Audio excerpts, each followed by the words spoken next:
পূর্বের কথা মোতাবেক এখন থেকে পুরো দেশকে তুফানের হাতে তুলিয়া দেব। আর এর ব্যত্যয় ঘটিলে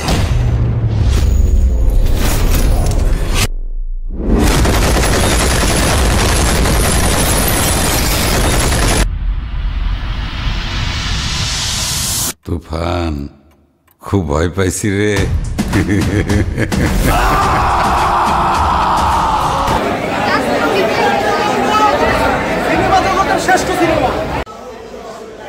হ্যালো ফ্রেন্ডস, এই ঈদে তুফানের জন্য কে কে অপেক্ষা করতেছিলেন?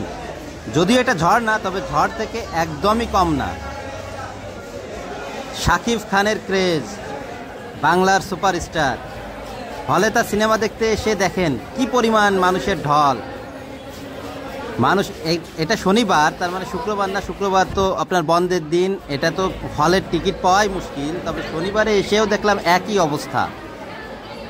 রায়হান রাফি পরিচালিত এই মুভিতে কি কি আছে ট্রেইলার দেখেও আপনারা হয়তো আন্দাজ করতে পারছেন। হ্যাঁ, 90 দশকের একটা গ্যাংস্টারকে নিয়ে এই কাহিনী সাজানো। অসাম, মানুষের ঢল দেখেন, ফ্যামিলি সহ বাচ্চা থেকে বুড়া সবাই চলে আসছে সিনেমা হলে সিনেমা দেখার জন্য। লাইন লেগে গেছে টিকিট কাটার জন্যে।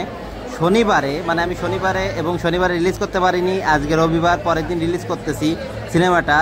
দেখেন আপনার মুভি চলতেছে এবং বাইরে তবুও মানুষের ঢল দেখে তো আমি পুরাই অবাক হয়ে গেলাম যে মানুষ এখনও ভালো সিনেমা হলে, ক্রেজওয়ালা সিনেমা হলে, এখনও সিনেমা হলে মানুষের ভিড় উপচে পড়া হতেই পারে এবং হয়েও থাকে, যেটা কিনা হয়েছে এই মুভিতে।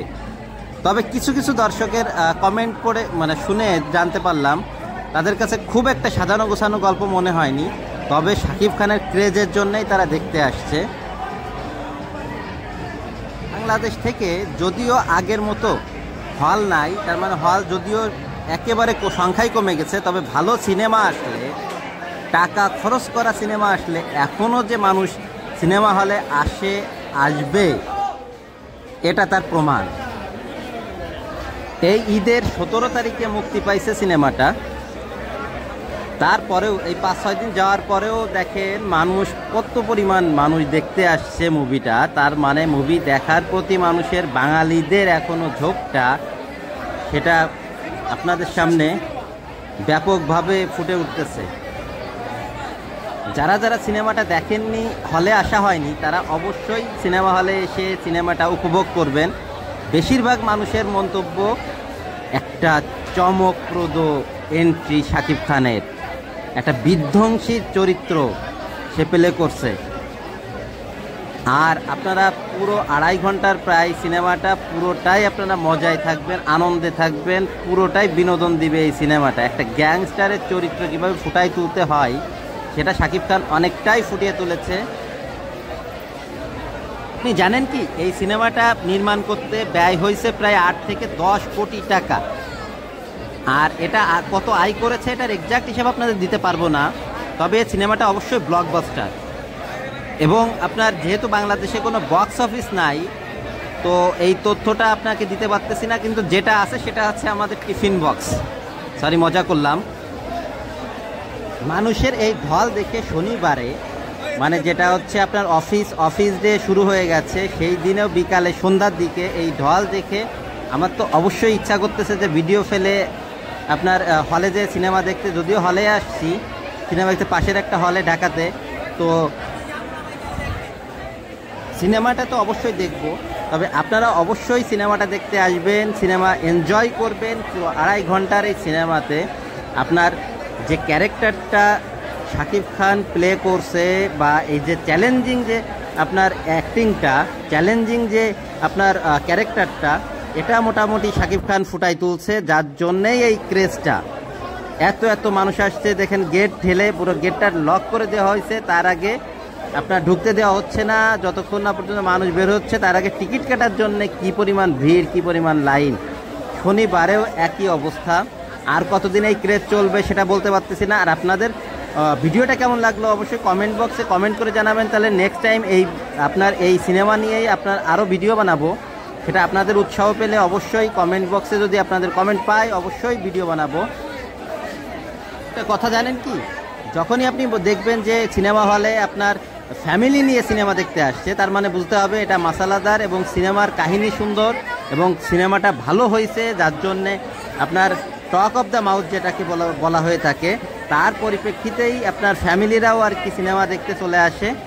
তো তারই একটা ঝলক আপনি দেখেন, অনেক ফ্যামিলি চলে আসছে সিনেমা দেখতে, বয়ফ্রেন্ড গার্লফ্রেন্ড তো আছেই, আপনার অনেক ছোট বাচ্চারাও নিয়ে আসছে বাবা মা তাদের সাথে করে সিনেমাটা দেখানোর জন্যে। বাংলার যে ঐতিহ্য সিনেমা হলে যে সিনেমা দেখা, সেটা অবশ্য ধরে রাখার জন্য আমাদের বাংলাদেশের অনেক অনেক নায়ক নায়িকা এবং অনেক আপনার পরিচালকরা চেষ্টা করে যাচ্ছে অনেক দিন ধরেই।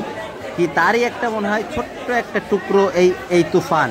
দেখেন আপনার একজন টি শার্টেও তুফান লিখে নিয়ে আসছে। এই মুভি দেখতে গেলে আপনারা কি কি পাবেন, মানে মশলা কি কি পাবেন এর মধ্যে? তার মধ্যে ফার্স্ট হচ্ছে আমার যেটা পছন্দ হয়েছে সেটা হচ্ছে আপনার শাকিব খানের মেশিন গান চালানোর স্টাইলটা, এই ভাইবটা খুব সুন্দর দিছে। আর চঞ্চল চৌধুরীর ওই ডায়লগ, ও মাই গড, অবশ্যই এই ডায়লগটা শুনতে হলেও আপনাকে সিনেমা হলে আসতে হবে।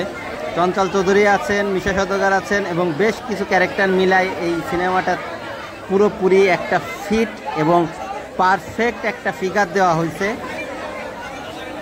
যে গ্যাঞ্জাম আর কোলাহল আপনারা হাটে বাজারে গেলে দেখতে পারেন, সিনেমা হলে সেই গ্যাঞ্জাম, সেই কোলাহল, সেই আনন্দ মুহূর্ত। এই ঈদের আনন্দে এই সিনেমাটা যেহেতু ছাড়া হয়েছে, তো ঈদের আনন্দটা পুরোপুরি মানুষ ভাগাভাগি করে নিচ্ছে এবং কিছুটা এনজয় এখানে এসেও করতেছে। সিনেমা হলে কিছুটা এনজয় বললে ভুল হবে, অনেক অনেক এনজয়। তার জন্যেই তো এত ভিড়, তার জন্যেই তো এত ভিড়। ও মাই গড। ও হ্যাঁ, আরেকটা কথা বলে রাখি, যেহেতু আপনার শুক্রবারে টিকিটের দামটা একটু বেশি থাকে, মানে সিনেমা হলের টিকিটের দামটা একটু বেশি থাকে এবং অন্যান্য দিনে টিকিটের দামটা কিছুটা কম থাকে, তবে টিকিটের দাম মনে হলো 10 থেকে 20 টাকা বেশি আজকে, যেহেতু সিনেমাটা এতটা হিট সিনেমা, ব্লকবাস্টার সিনেমা, চোখ ধাঁধানো একটা হাইপ দেয়। তো তার জন্যেই ও যাওয়ার আগে বলে রাখি সিনেমাটা কেমন হলো এবং এর আরও ভিডিও পাইতে চান কিনা আপনারা অবশ্যই কমেন্ট বক্সে কমেন্ট করে জানাবেন আপনারা। আশা করি নেক্সট শুক্রবারে কেমন হয় এবং দর্শক কেমন আসে সেটা নিয়ে আর একটা ভিডিও বানাবো। দেখেন, সাথেই থাকবেন, আমার চ্যানেলের সাথেই থাকবেন, সাবস্ক্রাইব করে যাবেন অবশ্যই, আর কমেন্ট লাইক তো করবেনই, সেটা তো আপনাদের অবশ্যই বলে দিতে হবে না। তো দেখেন সন্ধ্যার ভিড় দেখাইতে দেখাইতে আর বিদায় নিচ্ছি, আজকের মতো এই পর্যন্ত, বাই বাই।